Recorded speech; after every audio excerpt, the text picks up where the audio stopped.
नमस्कार, एबीपी गंगा देख रहे हैं आप। मैं हूं अवधेश। पहाड़ प्रभात की शुरुआत इस वक्त की बड़ी खबर के साथ करते हैं।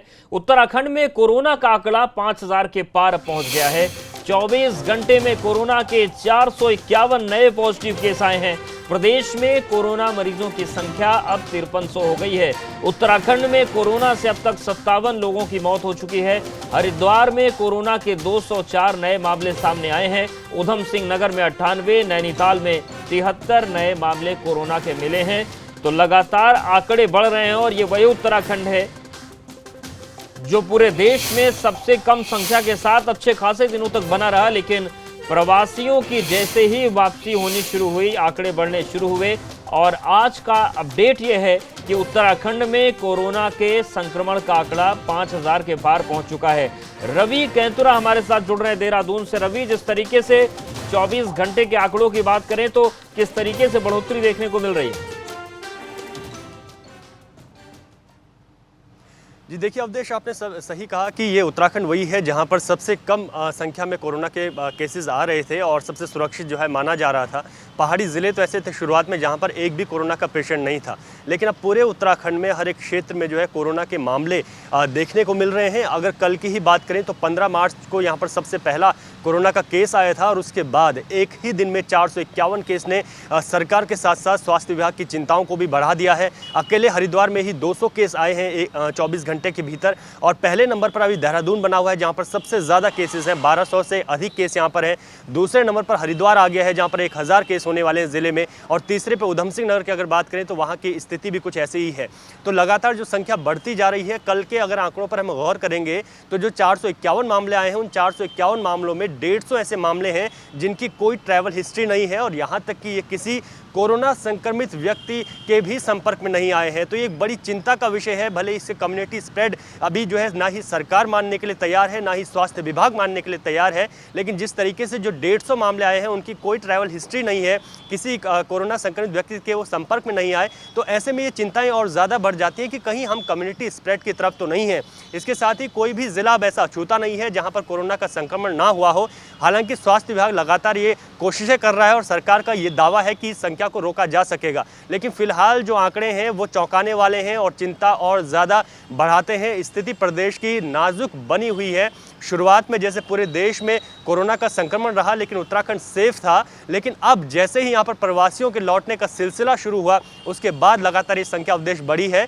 और इसके साथ ही जो सरकार की तरफ से, जो प्रशासन की तरफ से कोशिशें की जा रही हैं, क्योंकि हरिद्वार की अगर बात करें तो यहाँ पर जो कंपनियाँ हैं, जो फैक्ट्रियाँ हैं, वहाँ पर सबसे ज़्यादा लोग संक्रमित आ रहे हैं। इसके साथ ही देहरादून में जिलाधिकारी ने एक आदेश भी जारी किया है कि अगर कोई भी कंपनी और फैक्ट्री से वर्कर्स, कर्मचारी अगर बाहर जाते हैं तो उन्हें पहले जिला प्रशासन को सूचना देनी होगी, उसके बाद ही वो बाहर जा सकेंगे। अगर वो बिना सूचना के अपने घर जाते हैं, कहीं और जाते हैं, तो उन पर आपदा अधिनियम के तहत जो है मुकदमा भी दर्ज किया जा सकेगा। तो कोशिशें की जा रही हैं, सख्ती बढ़ती जा रही है, लेकिन अवधेश उत्तराखंड में जो मामले हैं जहाँ पर अब ये सोचा जा रहा था कि जो रियायतें मिल रही हैं, जो अनलॉक फेज चल रहा है उसमें स्थिति सुधरेगी, लेकिन अब हालात जो है दिन प्रतिदिन बिगड़ते जा रहे हैं और जनता को भी अपनी जिम्मेदारी निभानी पड़ेगी, प्रशासन को और ज्यादा अलर्ट होना पड़ेगा। शुक्रिया रवि जानकारी के लिए।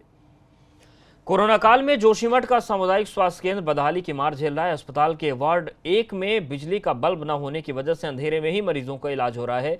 तीमारदार मोबाइल की लाइट से मरीजों को देख रहे हैं। वहीं अस्पताल प्रबंधन की लापरवाही के चलते तीमारदारों में आक्रोश देखने को मिल रहा है। तो जोशीमठ के अस्पताल की आप तस्वीर देखिए, लाइट नहीं है, महामारी का यह दौर चल रहा है और सारा काम टॉर्च की लाइट में हो रहा है। ये स्थितियां हैं और ऐसे में सवाल उठता है कि सामुदायिक स्वास्थ्य केंद्र जब इतना बदहाल है, कोई अगर इमरजेंसी मामला आता है तो क्या ऐसे ही टॉर्च की लाइट में उसे टैकल किया जाएगा? और ये जो बदहाली है जोशीमठ के सामुदायिक स्वास्थ्य केंद्र में, ये बताती है कि मरीजों के लिए कितना बड़ा संकट है और व्यवस्था जो कागजों पर बेहतरीन चल रही है उसकी हकीकत को बयां यह सामुदायिक स्वास्थ्य केंद्र कर देता है।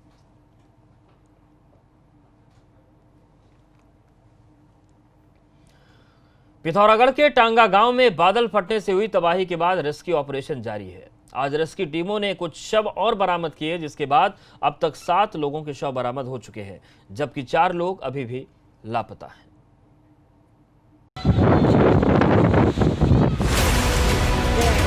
पिथौरागढ़ के टांगा गांव में मलबे में दबे लोगों की तलाश अभी भी जारी है।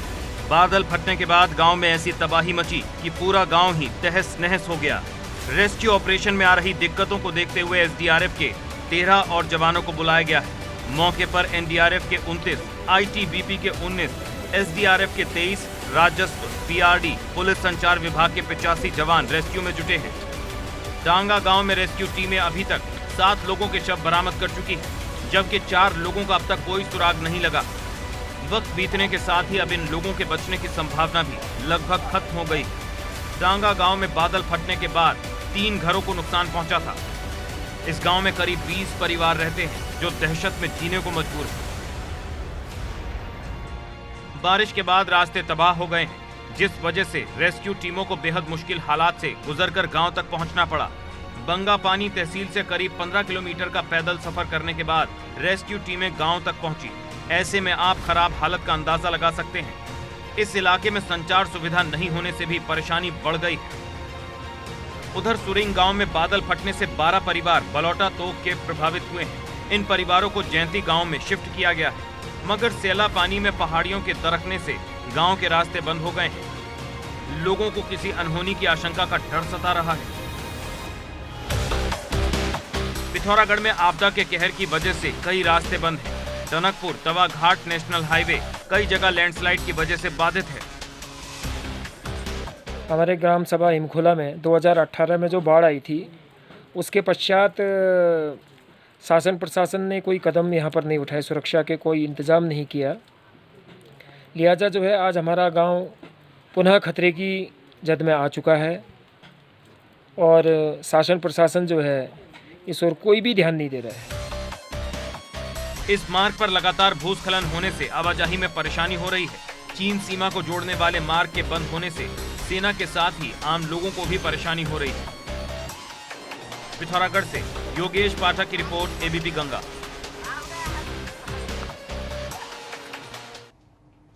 और मानसून सीजन उत्तराखंड के पहाड़ी इलाकों में लोगों के लिए मुश्किल लेकर आया है। पहाड़ में कई जगह लैंडस्लाइड हो रहा है, जिससे आवाजाही में दिक्कतें बढ़ गई हैं।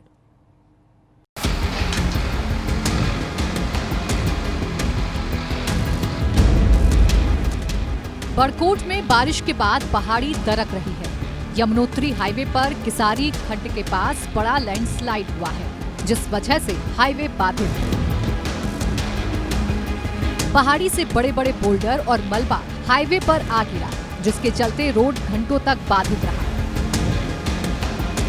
तस्वीरों में देखिए हाईवे पर कितनी बड़ी मात्रा में मलबा आ गिरा है। अगर ये मलबा किसी राहगीर के ऊपर गिर जाता तो इससे जानमाल का नुकसान हो सकता था।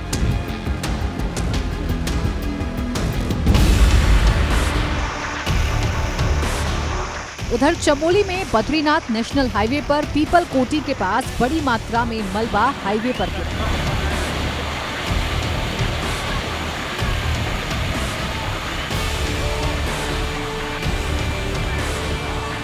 नंदप्रयाग में हिलेरी पार्क के पास चट्टान का एक बड़ा हिस्सा हाईवे पर आ गिरता है। इस तस्वीर को देखिए, जैसे ही मलबा नीचे की तरफ गिरता है, धूल का एक बड़ा गुब्बार उठता है।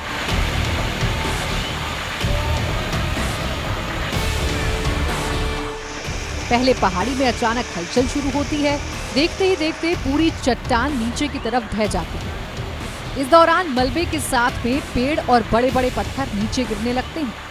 ये मंजर देख घटना स्थल पर मौजूद लोगों के रोंगटे खड़े हो जाते हैं।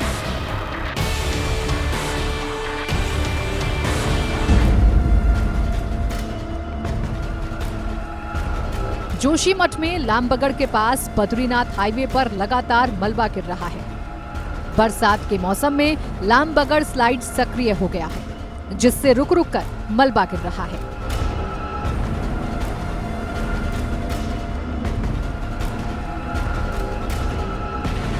लोग इस जगह से जान हथेली पर रखकर सफर कर रहे हैं। ये पॉइंट इतना खतरनाक हो चुका है कि अब यहाँ से गुजरना खतरे से खाली नहीं है। लिहाजा यहाँ हर पल जेसीबी की तैनाती रहती है।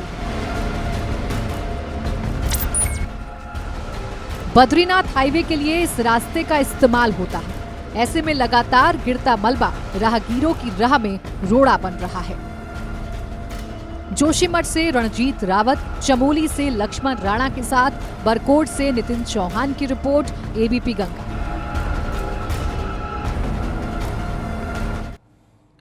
और बात हरिद्वार की, जहां से हरिद्वार ग्रामीण विधायक ने कांगड़ी गांव में हो रहे कटाव का निरीक्षण किया, जिसके बाद अधिकारियों को जमकर लताड़ लगाई। दरअसल कांगड़ी गांव में बारिश से हर बार बाढ़ जैसे हालात पैदा हो जाते हैं, मगर इसके बावजूद शासन और प्रशासन इस तरफ कोई ध्यान नहीं देता और हर साल यहां पर कार्यों के नाम से लाखों रुपए की बर्बादी की जाती है। बावजूद इसके इन हालातों को सुधारा नहीं गया है। तो हरिद्वार की तस्वीर आपको हम दिखा रहे हैं, जहां पर सिंचाई विभाग के अफसरों को जमकर फटकार विधायक ने लगाई। कटाव को लेकर जो चीज़ें उन्हें देखने को मिली, जो शिकायतें मिली, जो तैयारियां थीं, उसको लेकर विधायक नाराज हो गए। और हरिद्वार में हर की पौड़ी पर सुरक्षा दीवार गिरने की वजह आकाशीय बिजली बताई जा रही थी, मगर जिलाधिकारी द्वारा बनाई गई टीम की रिपोर्ट के बाद इस दीवार के गिरने का कारण आकाशीय बिजली नहीं बल्कि हर की पौड़ी क्षेत्र में हो रहे भूमिगत कार्यों की वजह से पानी का भारी मात्रा में रिसाव हुआ और जिस वजह से दीवार गिरी। 3 सदस्य समिति ने जिलाधिकारी को अपनी रिपोर्ट में जानकारी दी। इससे पहले अभी आकाशीय बिजली से दीवार गिरने की बात कही जा रही थी। वहीं जिलाधिकारी सी रविशंकर का कहना है कि भविष्य में संबंधित क्षेत्र में पानी की निकासी की समुचित व्यवस्था की जाएगी।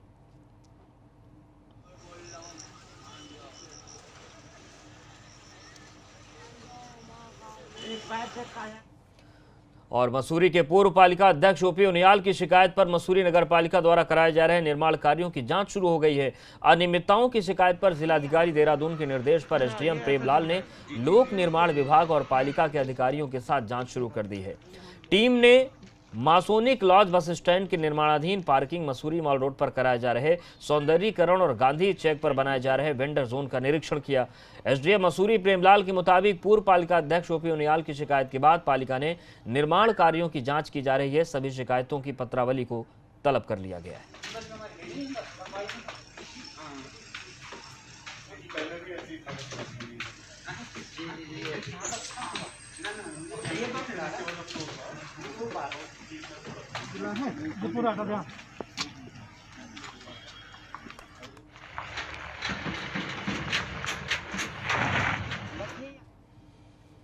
और कांग्रेस से भाजपा में गए नेताओं को लेकर एबीपी गंगा पर पूर्व सीएम हरीश रावत ने बड़ा बयान दिया है। उन्होंने कहा कि बागी नेता अगर माफी मांगे तो घर वापसी पर विचार हो सकता है। आपको बता दें कि हरक सिंह रावत, कुंवर प्रणव चैंपियन, सुबोध उनियाल, यशपाल आर्य, विजय बहुगुणा समेत 9 नेताओं ने कांग्रेस को छोड़ दिया था। राज्य के लिए और लोकतंत्र दोनों के लिए ये जो उन्होंने काम किया है वो उनका कुकृति है, उन्होंने पाप किया है। वो यदि उस पाप के लिए क्षमा मांग लेते हैं तो मुझे कहीं कोई दिक्कत नहीं है। हाँ, वो लोकतंत्र के अपराधी हैं, क्योंकि दल बदल का कानून अटल बिहारी वाजपेयी के शब्दों में महापाप था। उन्होंने कहा हमने उस महापाप पर को कड़ाई से रोकने के लिए कानून में संशोधन कर दिया है। ये उनके पार्लियामेंट में शब्द हैं, तो मैं उन्हीं शब्दों का इस्तेमाल कर रहा हूँ। तो उन्होंने वो दल बदल के लोकतंत्र के अपराधी हैं और साथ साथ राज्य के अंदर एक अस्थिरता लाने का उन्होंने प्रयास किया। हम 1 साल का जो लास्ट का था 2016 का, वो एक अस्थिरता का वर्ष रहा। हमारा बजट गायब हो गया। वही उत्तराखंड में जनप्रतिनिधियों के साथ अफसरों के विवाद पर पूर्व सीएम हरीश रावत से बात की उत्तराखंड से हमारे ब्यूरो चीफ अजीत सिंह राठी ने। उत्तराखंड राज्य में पिछले 2-3 दिनों में घटे घटनाक्रम के सिलसिले में आज हमारे साथ बातचीत करने के लिए हैं पूर्व मुख्यमंत्री हरीश रावत जी। और हरीश जी कांग्रेस के राष्ट्रीय महासचिव भी हैं, तो उनसे राज्य से जुड़े हुए 2-3 मुद्दों पर बात करेंगे। हरीश जी, एक आज सचिवालय में घटना घटित हुई और वो चूँकि राज्य में और केंद्र में राजनीतिक सरकारें होती हैं, तो जो पॉलिटिकल बॉसेज होते हैं, प्रोटोकॉल होता है, एक रूल ऑफ बिजनेस होते हैं, तमाम कायदे कानून संविधान में भी बनाए गए हैं। तो कैबिनेट मंत्री मदन कौशिक अधिकारियों की बैठक लेने आए थे, कुंभ की समीक्षा होनी थी और उसमें सभी सचिव आने थे। तो एक ही सचिव आया, बाकी अफसर आए नहीं और मंत्री बहुत गुस्से में मीटिंग छोड़ कर चले गए। तो आप जो कि मुख्यमंत्री रहे हैं, तो इस पूरा जो हमारा जो सिस्टम है, इस तरह की जो घटनाएं होती हैं, उसको आप किस तरह से देखते हैं? देखिए, आपको फ्रंट से लीड करना पड़ता है। जो भी चीफ मिनिस्टर है वो सामने से नेतृत्व करते दिखाई देने चाहिए। यहाँ आप ब्यूरोक्रेसी के कंधे पर बंदूक रख करके चलाना चाहते हो, तो इसलिए बहुधा लोगों को ब्यूरोक्रेसी निरंकुश लगती है, जबकि यही ब्यूरोक्रेट्स थे जिन्होंने हमारे समय में कभी कोई प्रॉब्लम नहीं आई। आपदा जैसी स्थिति के अंदर यदि हमारी ये ब्यूरोक्रेसी हमारे साथ खड़ी नहीं होती तो असंभव काम था। तो लगता है अभी भी जो है स्थितियाँ जटिल बनी हुई होती। तो ये बंदूक कौन चला रहा है?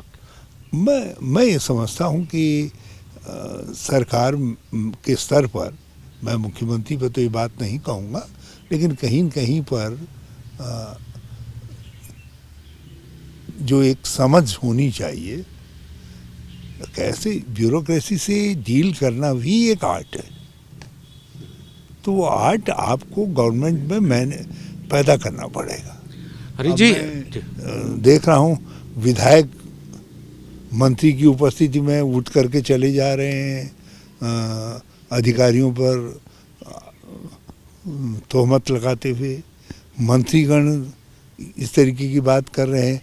कभी आ रहा है कि अधिकारी औकात में रहें, जैसे कुछ मिलते जुलते जुमले स्वयं मुख्यमंत्री और दूसरों के मुंह से सुनाई दे रहे हैं। तो ये सब चीज़ें राज्य के लिए स्वस्थ नहीं। इतने चीफ मिनिस्टर हो गए हमारे, अब 8 या 9 हो गए हैं। हाँ 9 हो गए हैं। उससे लोगों में फ्रस्ट्रेशन आ रहा है और वो फ्रस्ट्रेशन और अस्थिरता पैदा करेगा। तो इसलिए जो बन गया एक बार, उसको 5 साल पूरे काम करने देनी चाहिए। राव जी, जैसा अभी आपने कहा कि मूल्यांकन कर लिया है, करप्शन पे 0 टॉलरेंस नहीं, 00 लगा दो, कुछ नहीं हुआ, करप्शन चल रहा है। और अभी आपने प्राइम मिनिस्टर वाली बात भी कही है। तो अगर भ्रष्टाचार चल रहा है, सरकार का आउटपुट नहीं आ रहा है, तो फिर भी राजनीतिक अस्थिरता नहीं होनी चाहिए? तो हो सकता है राजनीतिक अस्थिरता से ये और ज़्यादा बढ़ जाए, क्योंकि जब राजनीतिक अस्थिरता होती है तो बहुत सारी सौदेबाजियाँ शुरू हो जाती हैं, तो वो और दिक्कतें खड़ी करती हैं। तो राज्य को पार्टी का निर्णय है कि जिसको उसने चीफ मिनिस्टर दिया है 5 साल उसको सरकार चलाने का निर्बाध मौका दें, और 5 साल बाद ताकि जनता जज कर सके। कापी में लिखते वक्त ये ना हो कि भाई साहब मेरी कापी में क्यों लिख रहे हो, मुझको तो 2 ही साल मिले, मुझको तो 3 ही साल मिले। तो 0 वाले के 0 लिखा जाएगा, हीरो वाले का हीरो लिखा जाएगा। तो कम से कम जब 5 साल काम करेगा तभी तो लिखोगे, नहीं तो वो बेचारा बन जा रहा है। यहाँ जिस मुख्यमंत्री से पूछो, वो मुख्यमंत्री कहता है कि यार मुझको तो मौका ही नहीं मिला। अब मैं 3 साल मुख्यमंत्री रहा, मैं भी कहता हूँ यार मुझको पूरा मौका नहीं मिला, 1 साल और मिल जाता तो शायद जो काम मैंने शुरू किए थे और बेहतर दिखाई देते, स्थितियाँ और राज्य के पक्ष में हो जाती। तो हर किसी के पास अपना अपना बहाना है। मैं इस बहाने से मैं चाहता हूँ कि मुख्यमंत्री को वो बहाना छीन लिया जाए, वो छीन। और देश में कोरोना का आंकड़ा अब हम आपको बताते हैं क्या हो गया है। कोरोना अपडेट, 12 लाख के पार कोरोना संक्रमण के मामले पहुंच चुके हैं। एक दिन में कोरोना के 45,720 नए मरीज मिले हैं और एक दिन में कोरोना से 1129 लोगों की मौत। तो अब मौत का आंकड़ा भी लगभग डबल होता जा रहा है। 650 के लगभग मौत पहले 24 घंटे में हुई थी, लेकिन अब बीते 24 घंटे जो है 1129 लोगों की मौत हुई है। कोरोना मरीजों की संख्या 12,38,635 हो चुकी है। और अविनाश हमारे साथ जुड़ गए। अविनाश, जिस तरीके से लगातार आंकड़े बढ़ते जा रहे हैं, आंकड़े तो जारी हो रहे हैं, लेकिन नई रणनीति क्या है? क्योंकि इस तरीके से अगर मामले बढ़ेंगे तो नंबर 1 होने में ज्यादा टाइम नहीं लगेगा। जिनको अगर बात करें तो सरकार भी इसको लेकर चिंतित है और सरकार रणनीति यही बना रही है कि ज्यादा से ज्यादा टेस्टिंग की जाए। अगर पिछले 24 घंटे की बात करें तो 3.5 लाख से ज्यादा टेस्टिंग हुई है। सरकार टेस्टिंग और ज्यादा बढ़ाना चाहती है, इसे 10 लाख के करीब ले जाना चाहती है।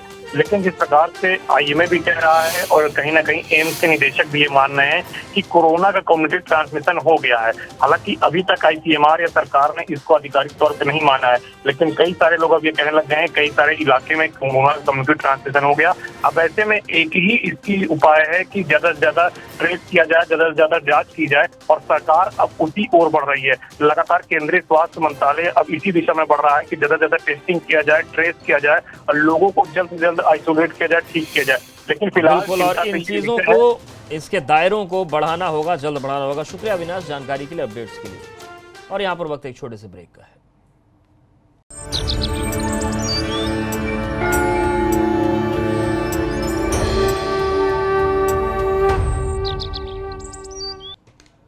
हरिद्वार में 5 जुलाई को हुई महिला कांस्टेबल की संदिग्ध मौत के मामले में त्रिवेंद्र सिंह रावत ने सीबीसीआईडी की जांच कराने के निर्देश दिए हैं। मुख्यमंत्री त्रिवेंद्र सिंह रावत से मृतका के परिजनों ने मुलाकात कर आपबीती बताई और निष्पक्ष जांच कर दोषियों के खिलाफ कार्रवाई करने की बात कही।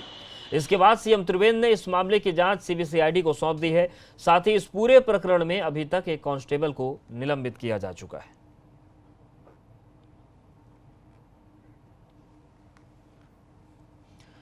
देहरादून आरटीओ में हुए फर्जी ट्रांसफर मामले में गठित एसआईटी ने शासन को फाइनल रिपोर्ट भेज दी है। एसआईटी जांच में पुलिस ने आरोपी कुलबीर सिंह, जिसने ये फर्जी ट्रांसफर लेटर तैयार किया, और अपर आयुक्त सुधांशु गर्ग की मिलीभगत पाई है। वहीं पुलिस जांच के दौरान यह भी पता चला है कि इन दोनों के बीच पिछले लंबे समय से ट्रांसफर को लेकर बातचीत चल रही थी। पुलिस ने जांच रिपोर्ट शासन को भेज दी है और शासन की तरफ से अपर आयुक्त सुधांशु गर्ग के खिलाफ कार्रवाई की जाएगी।